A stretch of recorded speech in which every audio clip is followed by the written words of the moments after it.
Fundado em 1857, o Instituto Nacional de Educação de Surdos é o Centro de Referência Nacional na área da surdez. Órgão integrante do Ministério da Educação, atua no sentido de promover e assegurar o desenvolvimento da pessoa surda e sua socialização da forma mais plena possível.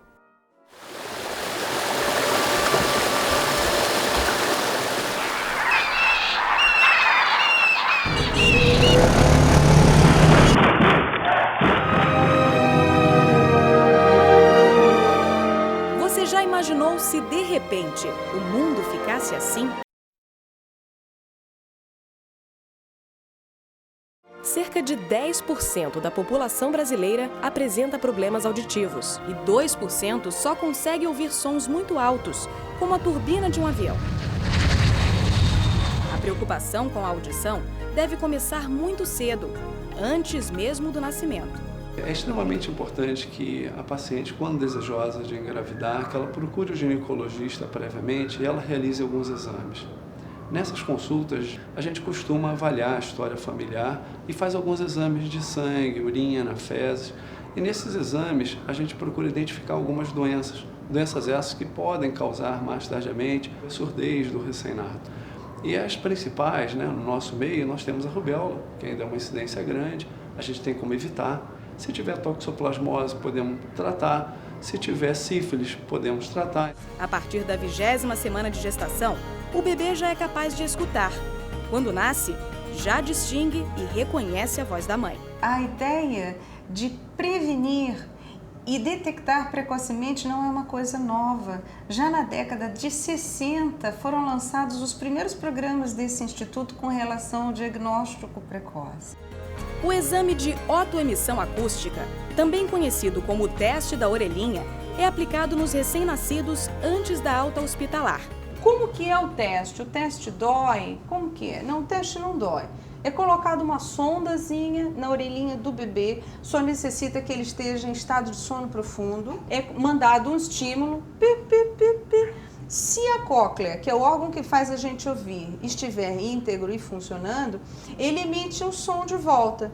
E o microfone miniaturizado que está colocado na orelhinha do bebê de vocês, ele capta essa resposta e me mostra num display luminoso.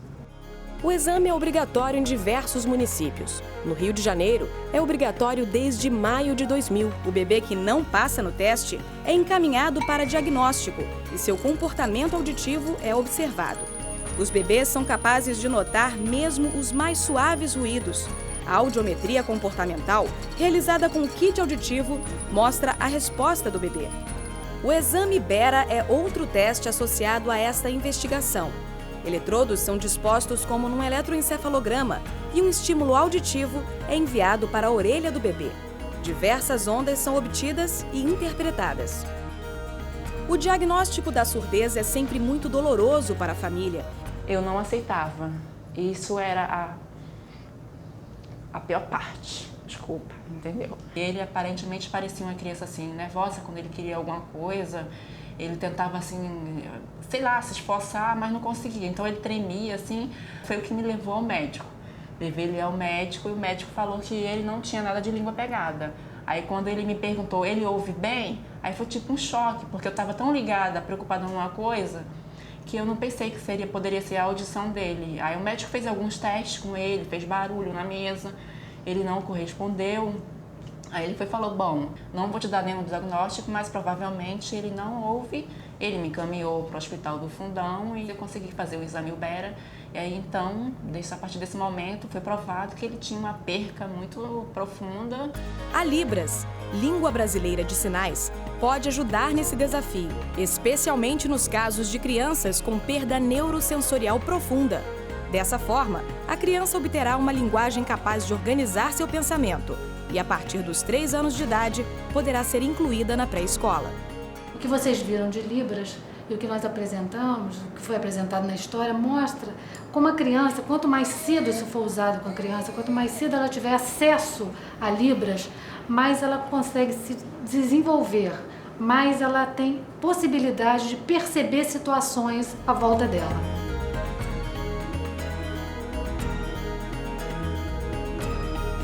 tinha que ter uma linguagem para comunicar com ele, né? Aqui no INES eu consegui vaga para ele estudar e para mim aprender a língua de sinais também. Porque aqui tem a língua de Libras para as mães, que ajuda muito, muito mesmo. Em vários países do mundo, inclusive no Brasil, após a avaliação feita por uma equipe multiprofissional, os bebês, a partir dos 6 meses de idade, podem se beneficiar do implante coclear. O implante coclear consiste na introdução de um dispositivo eletrônico na cóclea, através de uma cirurgia. Entrei, comecei a fazer barulho, bater na porta, bati panela. Aí a gente começa a se emocionar um pouco, né? E aí eu fiz um monte de barulho, ela não acordava e eu fiz assim. Quando eu toquei nela, ela deu aquela mexida. No início, é aquele baque, né? Você perde o chão, porque primeiro que eu não conhecia nada sobre surdez, né? Mas a surdez é uma deficiência invisível. Você não sabe, você não detecta. Aí a gente conheceu algumas pessoas que já tinham passado por isso e falaram, olha, existe a oralização. E a gente então pensou, vamos para a oralização.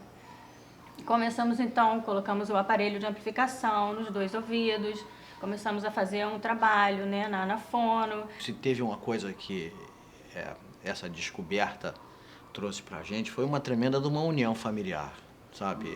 Foi muito bom, aproximou a família inteira, avós, tios, todo mundo participou desse processo de aprender o que era, de como é que a gente lidava com isso, de pesquisar essas alternativas.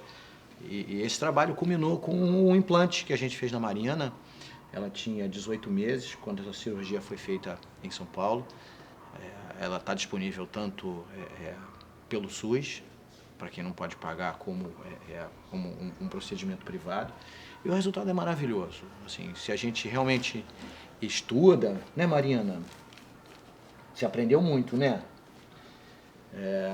Se a gente estuda esse assunto, a família se envolve, e se a gente vai buscar profissionais qualificados, não existe nenhum motivo para que a surdez signifique uma deficiência. A Marina hoje... Quantos anos você tem, Mariana? Hein? Fala. Quantos anos você tem? 6. 6. E qual a escola que você estuda? Eliezer Max. E você tá em que série? CA. Tá no CA. Mas ela aprendeu a ler com quantos anos? Você estava no grupo 3, não é? Quando você aprendeu a ler e escrever. A mamãe ensinou para você. Também ensinou a letra cursiva. A letra cursiva. Assim, a gente optou por esse caminho, na verdade. Existem outros caminhos. A família tem que optar pelo caminho que seja mais natural para ela. Né? A gente não quer dizer que, porque a gente escolheu isso para ela, seja o melhor para todo mundo. Então, uma coisa que é legal é recomendar para todo mundo, nasce, faz o teste. Essa triagem é um santo remédio. Quanto mais cedo se descobre o problema, mais fácil é tratar, melhores são os resultados, mais opções a família tem para poder escolher o caminho para cuidar das crianças, né, Mariana? O futuro das crianças que nascem surdas no Brasil depende do diagnóstico precoce e da educação infantil. Quando uma criança apresenta deficiência auditiva, o seu desenvolvimento linguístico estará prejudicado. Na escola regular, é importante que o professor esteja atento às reações auditivas de seus alunos, pois eles podem ser considerados desatentos, distraídos, tímidos ou mesmo com baixo rendimento escolar, quando, na verdade, eles possuem perdas auditivas de diferentes graus. É muito importante estar atento às crianças que apresentam otites de repetição, uma vez que essas infecções do ouvido médio, se não tratadas a tempo, podem levar a uma perda auditiva importante. Na hora de brincar com outras crianças, ele ficava à parte. Mas o que a gente atribuía? Atribuía isso à faixa etária dele, que até 3 anos de idade, as crianças costumam brincar sozinhas, não se relacionam muito com outros, eles brincam sozinhos. E aí a gente achou que aquilo fazia parte e deixamos passar. Quando chegou na época do maternal, nós colocamos ele na escola e a professora de jardim, no ano seguinte, nos chamou Aí nos disse que observava que o Leonardo ficava desatento, não se concentrava, ficava afastado das outras crianças, não se integrava. Era como se ele não conseguisse fazer amigos. Aí nós ficamos preocupadas, ela até nos sugeriu que levasse a um otorrino, porque observava também quando chamava e ele estava de costas, ele não atendia. Aí ela nos orientou e nós fomos procurar.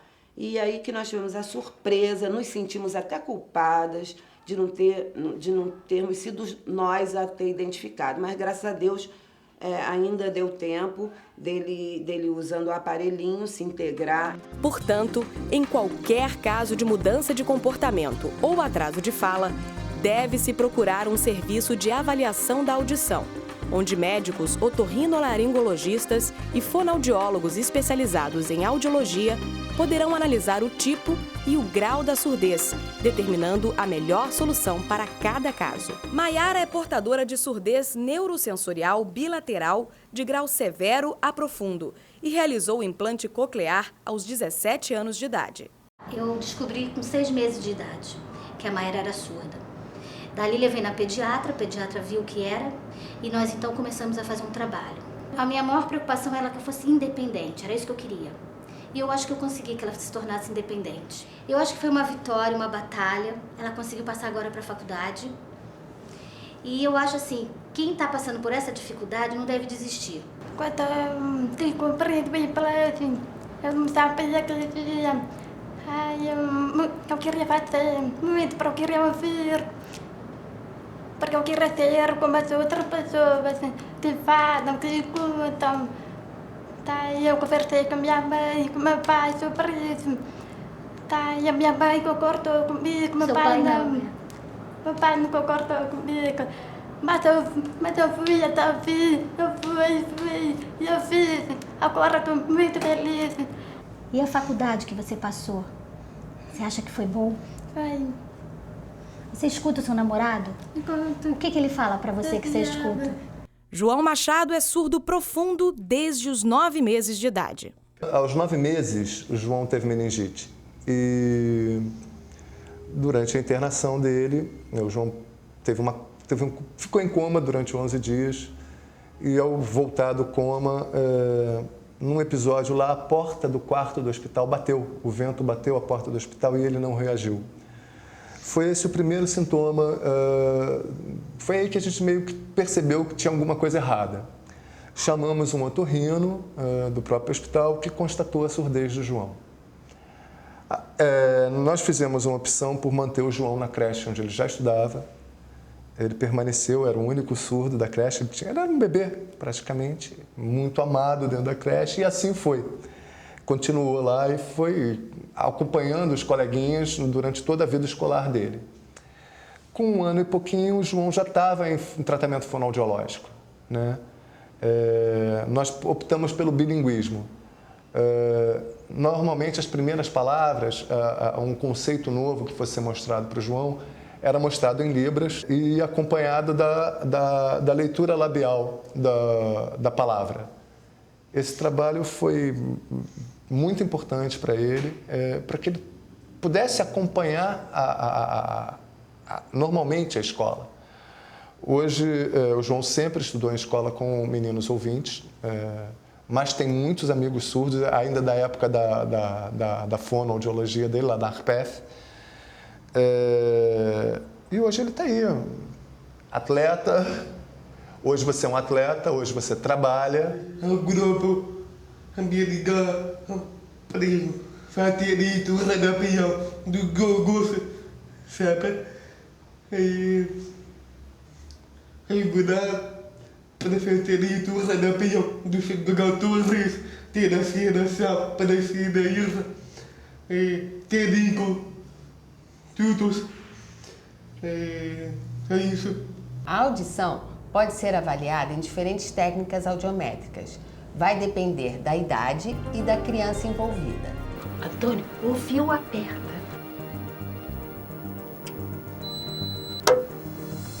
Aí, Antônio! Cecília, eu vou colocar esse fone em você. Quando você ouvir o som, mesmo que seja pouquinho, baixinho, Você pega essa rodinha e coloca aqui na bacia, tá bom?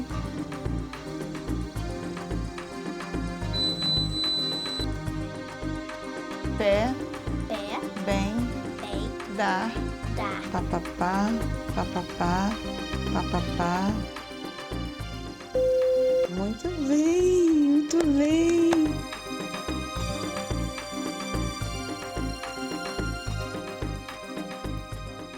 A logoaudiometria ou audiometria vocal compreende 3 testes. O índice de reconhecimento de fala, o SRT, que é o mínimo de recepção de fala ou inteligibilidade de fala, e o SDT, que é o mínimo de detecção de fala. Diagnóstico e tratamento adequados são fundamentais para a educação e a integração da criança em todos os casos de perda auditiva. Pesquisas recentes demonstram que a deficiência auditiva acomete cerca de 70% dos idosos, um contingente de aproximadamente 10 milhões de pessoas no Brasil. Um belo dia a gente percebe que não está ouvindo direito como assistindo novela, que a definição do áudio das televisões não é muito boa. Principalmente as altas frequências a gente não capta bem. E as pessoas que nos circundam falavam e eu volta e meia era obrigado a dizer assim, podia repetir, por favor, eu sou surdo. A surdez no idoso é um importante fator de privação sensorial e gera frustração e desagregação social. Após a realização do exame clínico otorrinolaringológico, o paciente inicia a avaliação audiológica com o fonoaudiólogo. Ele participava de reuniões de família, nos almoços de fim